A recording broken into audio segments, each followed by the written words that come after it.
few of our students put together a presentation, a song, so I'm going to ask them to stand and please come to the podium.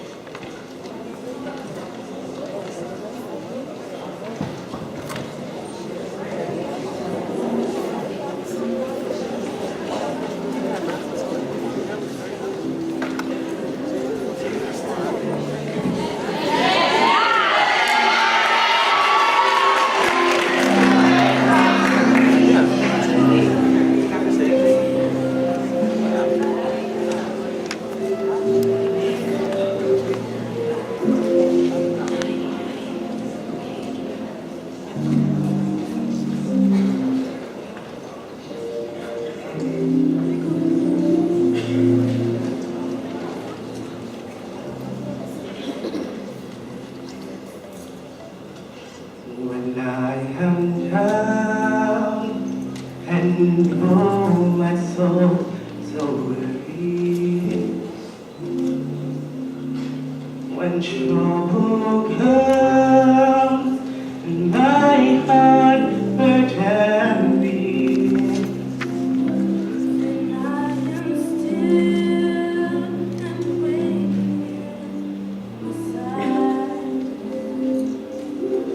until you come and sit a while with me. You raise me up so I can stand on mountains. You raise me up to walk on stormy seas. I am strong when I am on your shoulders. You raise me up to more than I can be. you raise me up so I can stand on mountains. You raise me up to walk on stormy seas.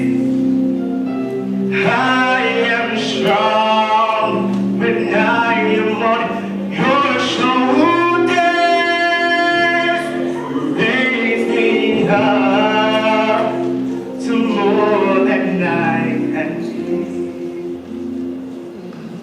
You raise me up so I can stand on mountains. You raise me up to walk on stormy seas. I am strong when I am on your shoulders. You raise me up to more than I can be. You raise me up so I can stand on mountains. You raise me up to walk on stormy seas. I am strong when I am on your shoulders. You raise me up to more than I can be. You raise us up to more than we can be.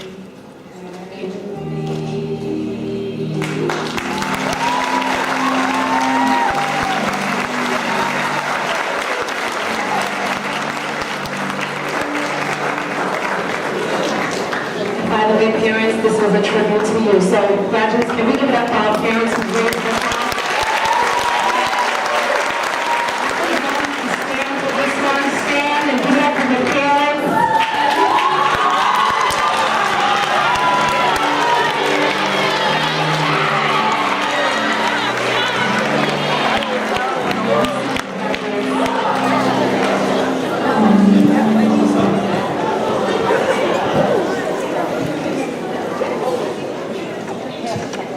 Parents, hardest job on the planet, bar none. And finally, before we proclaim, we would, what would a commencement be without a farewell address? And the farewell address is going to be given by our valedictorian, who is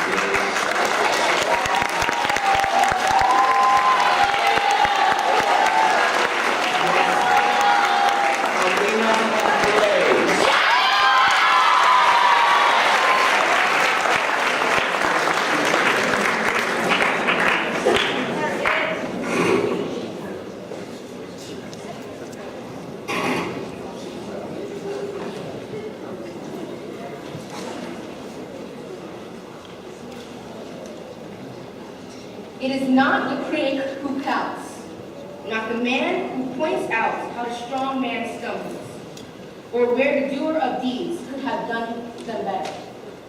The credit belongs to the man who is actually in the arena, whose face is marred by dust and sweat and blood, who strives valiantly, who errs, who comes short again and again, because there is no effort without error and shortcoming, but who does actually strive to do the deeds, who knows great enthusiasms, the great devotions, who spends himself in a worthy cause, who at best knows in the end the triumph of high achievement, and who at worst, if he fails, at least fails while daring greatly, so that his place shall never be with those cold and timid souls who neither know victory nor defeat.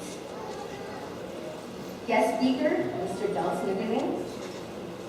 Other special invited guests, Principal, Mr. Lawrence Floyd, Assistant Principals, Mr. Joseph Yampatone, Ms. Carol Ann Thompson, Ms. Adrienne Wallace-Burack, the faculty and other members of the Lenox Academy, my fellow graduates, parents, relatives, friends, ladies and gentlemen, good morning.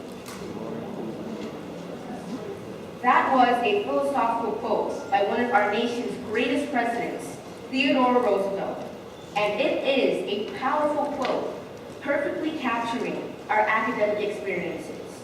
It reinforces the fact that mistakes are wonderful as we learn the most from them, and encourages us to take academic risks and to persevere rather than to become discouraged.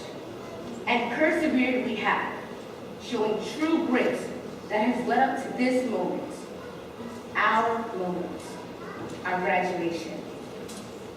The very first time I stepped through the doors of the Lenox Academy, I was only about 4'9" and baby face.